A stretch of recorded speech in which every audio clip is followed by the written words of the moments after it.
Hello beautiful soul! Welcome back to my channel. This is my channel from Japan, Kaban Scorpio.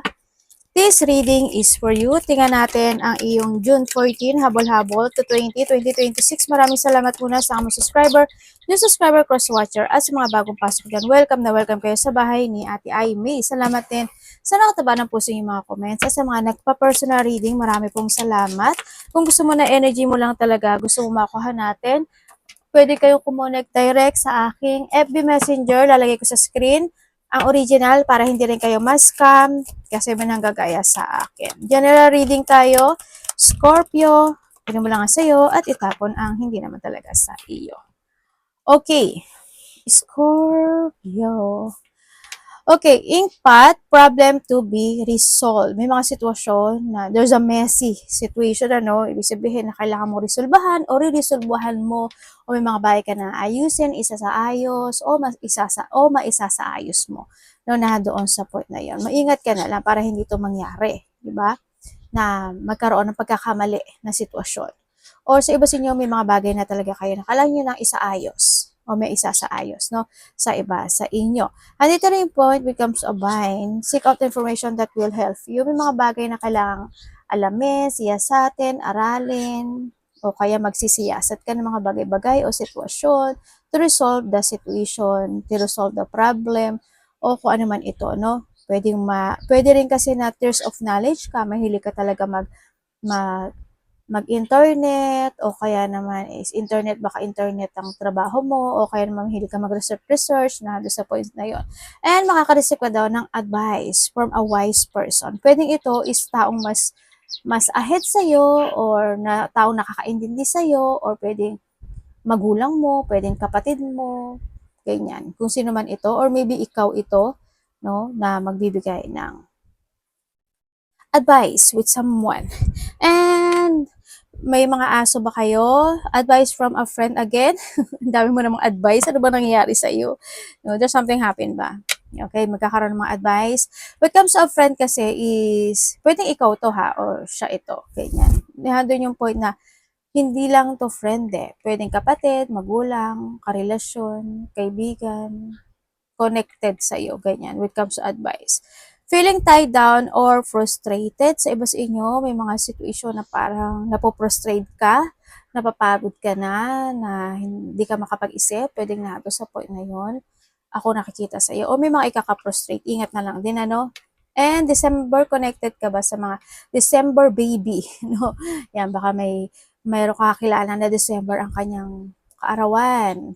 Also dito is maingat ka na lang din. We have to December as well. So 12 minutes, 12 hours, 12 days, 12 weeks, or 12 months. No? Isumahin nyo na lang kung kailan yung 12 weeks na yan. Or December maybe. Or kaya kung simula ngayon, June, siguro next year of half, pwedeng ganon, di ba? Or by this week maybe sa iba. Mag-ingat kayo, pwedeng may tao na magiging cold sa iyo, or may taong cold sa iyo, no? Pwedeng nando sa point, baka nag-umpisa yun by December, di ba? O kaya is may mga sitwasyon na mangyayaring gano'n.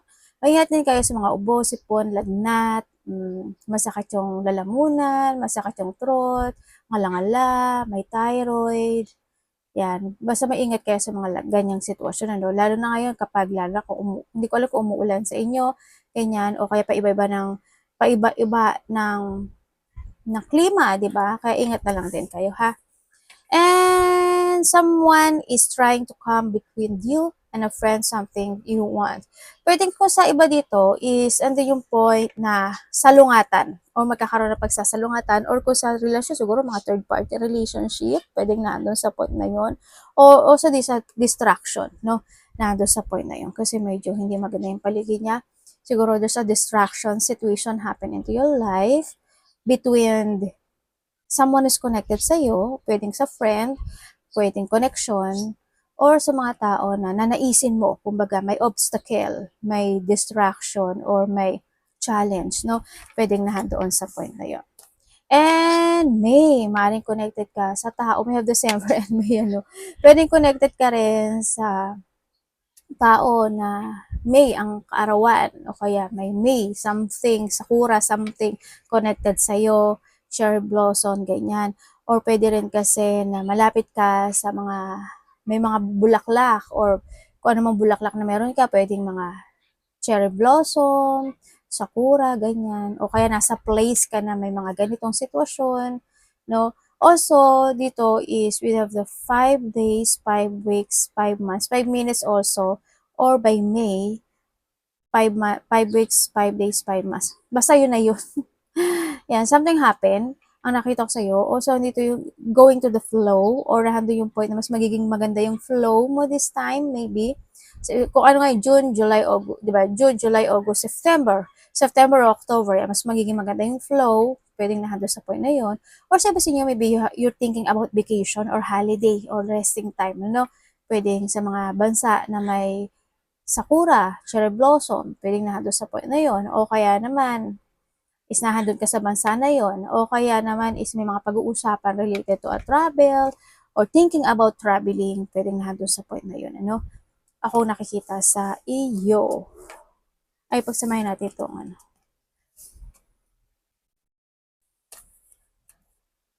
Uy, bird flying, news is on the way.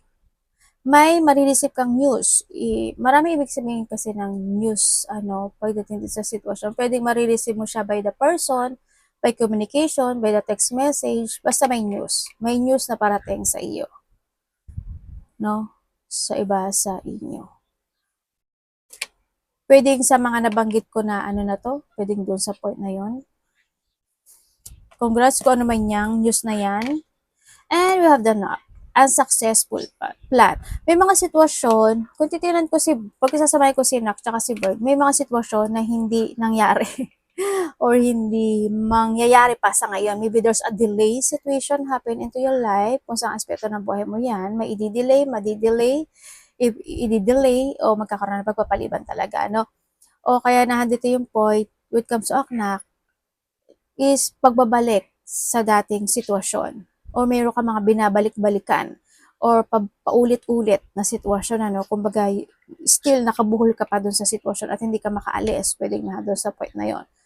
No, kumbaga hinahayaan mo yung sitwasyon sa buhay mo. Kumbaga ito yung distraction ay obstacle na nagaganap sa iyo, kaya kailangan din na huwag ka magpa-distract kasi the more na magpapa-distract ka, hindi talaga siya magsa-successful, di ba?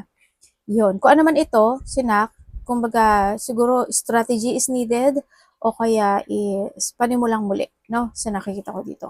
Kailangan mo uling magsimula sa sitwasyon mo. And romance is in the air. Oh, may taong babalik pala. May taong gustong bumalik or may tao kang gustong balikan, kausapin, makapag-communicate or magkakaroon ng communication or you want to communicate, pwedeng nandun sa point na yon, no? Sa nakikita ko sa iba, sa inyo, sa iba naman sa inyo is nandun yung point na meron ka mga bagay o sitwasyon na hinahayaan mo. Parang go ka lang, go to the flow ka, mga ganun. Basta wag ka lang ma-overwhelm o kaya wag ka lang ma-out of balance. No, kasi pwede rin kasi na magkaroon ng chaos doon sa bagay na yun. Pag na-out of balance ka, na-out of control and balance ka, chaos ang kalalabas mo. Basta wag ka ma-disorganize in some aspect of your life, wag ka ma-overcommitted sa mga bagay na pwedeng magkaroon ng chaos kasi you have the knock din sa sitwasyon mo, di ba? Sa iba naman sa inyo, pwede rin na yung point na may tao na magkakaroon ng crush, paghanga, gusto ka, ganyan. O kaya is, ikaw ito sa kanya. Or sa iba naman sa inyo is, when it comes to this rose kasi pwedeng may tao na magbibigay sa iyo ng tao na very caring sa iyo, tao na mapagmahal o mahalaga ka sa kanya, pwedeng nandoon sa point na or ikaw sa kanya. Pero kung titignan mo kasi si Rose, medyo may tinik, ano. Alam yung meaning ng nag-aalaga ng may rose, hindi rin kasi siya magandang mag-alaga ng rose, ano. I-research nyo na lang. May good and bad kasi, no? Kasi may mga tinik kasi to eh. Basta, ahaba kasi yung ano natin.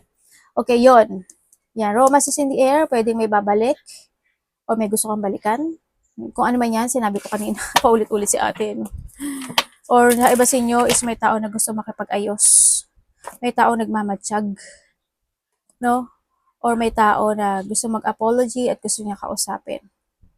Sa iba, someone is going out into your life or the end of situation. May mangyayari daw na gano'n. May aalis sa buhay mo. Or ikaw ang aalis. Or may pagtatapos. Or kailangan tapusin. Pag-iwas din, pwede yan, nandun sa point na yun. Maaari nakakita ka ng mga repeating numbers o may good luck ka, or connected ka sa mga number na ito. Tandaan mo palagi, alignment. 3 and alignment, andun yung point na kailangan mo makinig. Kasi yung angels mo or yung guide mo is try to connect dahil may gusto siyang mensahe na gustong ibigay sa iyo. Okay, well, the 9 is a completion, is 10 equal. The cycle is coming. Ibig sabihin, may pagtatapos na mangyayari. Also, iba dito, this a revert. Changes is coming. Good luck is coming. Nandito yung point na may mga bagay ka na kailangan mong itama na. Actionan at itama at kailangan mo ng clarity or decision making, no, is needed. Andito rin yung point na magkaroon ka ng mga sistema or rules when it comes to yourself, physically, emotionally, spiritually, kung saan aspekto ng buhay mo yan. At may mga readjustment para ma-overcome yung mga obstacle into your life. When it comes to 16116 kasi is this a reflection, na kailangan mong magkaroon ng reflection from the past or magkakaroon ka ng reflection from the past, pwedeng nandun na sa point na yon, and makaka-receive ka doon ng knowledge or may mga matututunan o mapupulot ka doon sa bagay o sa sitwasyon na iyon. And someone want to comfort you or may gusto kang i-comfort na tao. Magkakaroon ng alignment sa iba sa inyo. Siguro na doon yung point na aalisin yung mga hindi kailangan, dadating yung mga dapat, mga ganong sitwasyon. Ako nakikita. Try to control and balance sa any situation into your life. Kasi tatlo lang siya. Ito tatlo na din. Ibig sabihin, action mo yan no? Yun. Pag-isipan mo maigi kung paano ka mag-move forward, mag-start ang yung beginning, or paano mo i-end yung sitwasyon, o ipapractice yung sitwasyon.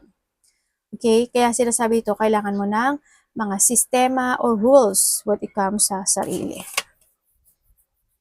Okay. We have the 333. 333. Ibig sabihin, when it comes sa 333 kasi this is you, your creation, your knowledge, kung paano ka mag-growth, kung paano ka matututo sa mga bagay-bagay, Cooperation din kasi ito, hanggang sa point. And syempre, support, ibig sabihin, may someone want to support you or susuportahan ka, ganun. Basta, may mga bagay ka dito na kailangan mong aralin o may tao na makikipag-deal sa iyo, na doon sa point na yon. Baka may mga dealing, recognition, pasasalamat, pagkikilanlan, collaboration, mga partnership, yan, mga plano, ganyan. And growth, creativity, joy, community, vision, and your talent. Okay, seeing in the angel number 333 is a sign that it's time to focus inward. Focus, okay? Work on your skill, discover your talents, and use your imagination. Unleash your inner artist. Doing so will boost your self-esteem and sense of competence. It does wonder for your sense of purpose and contribute to your community. Ibig sabihin, may mga bagay na need to forward. May mga bagay na kailangan mong ilaya or be adventurous, mga actionan, ganyan. Kailangan mong magsububok ng mga bagay-bagay or mag-explore, ganyan, na doon sa point na yun. Hanapin mo yung kung ano yung purpose mo talaga sa buhay. Kumbaga, andun na yung point na mas i-expand mo yung yung talent mo, yung skills mo, ganyan, sa iba sa inyo. Spread your wings and fly high. Kumbaga na doon sa point na yun, i-boost mo yung self-esteem, yung sarili mo, yung confident mo, and use your imagination din, or trust your intuition and listen to your inner voice, pagdating sa pagpapalago ng buhay o sarili. Kaya basta nandun yung growth na mangyayari sa'yo. Pwede, when it comes to growth kasi, either may tao na tutulong sa'yo, or may tao na tutulungan ka, or meron kang sitwasyon na gagawin to grow. Yung creativity mo, baga na sa point na yun. Okay daw. Okay, stability, harmony, acceptance. Magkakaroon ng mga acceptance or hando yung point na wag naman po sana na accept mo na yung sarili mo na ganyan ka na talaga, na you want to stay na lang sa ganyan. Wag naman sana, no? Kasi dito is 3-3 lang yan. Ibig sabihin, action and movement mo yan. No, wag naman sana na gano'n, na magkaroon ka ng stop acceptable na kung ano yung meron. Kailangan nating mangarap ng mataas. Kaya nga, spread your wings and fly high, di ba? To growth, di ba? Gamitin mo yung talent mo. But still, kung gusto mo na nandiyan ka lang, edi, kung nandiyan ka, dito sa sitwasyon mo, babalikan ka, oh. As in. Okay, we have the protest. Pwede may tao na hindi makapagkakasunduan, may mga taong hindi mo gusto, may mga sitwasyon na hindi mo magugustuhan, may mga hindi pagkakaunawaan, mga ganyan, sitwasyon, or mga, alam mo na may mga tao na conflict, di ba? Mga ganyan. And mag-pay attention ka. May mga bagay daw na kailangan mong mag-pay attention. Physically, emotionally, spiritually, sa pera mo man yan, sa kalusugan mo man yan, di ba? Kung saan man yan, no, pay attention sa paligid mo, actually, no, kasi we have the furry, kung ano man basa dyan, alam mo naman si ate, okay, may taong galit nga. Alam mo, may taong naguguluhan, o may taong galit, o may ma-offense, no? Yun na nakikita ko sa'yo. Kaingat ka lang din pagdating sa mga salitaan mo, ganyan, o kaya sa mga actions mo, sa movement mo, kasi may ma-offense, pwedeng babae. Diba? O may lalaki din kasi dito, kung sino man siya, may mga sitwasyon na hindi sapat. Alam mo yun, may mga sitwasyon na ginawa mo na yung lahat pero hindi pa rin sapat. Yung mga ganun sitwasyon. May taong galit, oh. Kasi ito man nagko-fire. Mag-ingat na lang din kayo, no, when it comes to your emotions. Diba, sabi ko sa'yo, if the emotions is high, intelligence is low. Nakakabobo. Kaya nga yung isip natin nasa taas, diba? Unahin natin yung isip bago tayo matalo ng emotion natin. Kasi pwedeng iyon yung ika-mess natin. O pwedeng tayong magkamali o hindi maging maganda yung outcome. Ingat na lang din, no? Sa nakita ko sa iba sa inyo. And there's a loss situation. Maraming ibig sabihin ng loss. Loss of hope, loss of trust, loss of money, loss of someone, loss of pet, loss of something, valuable things.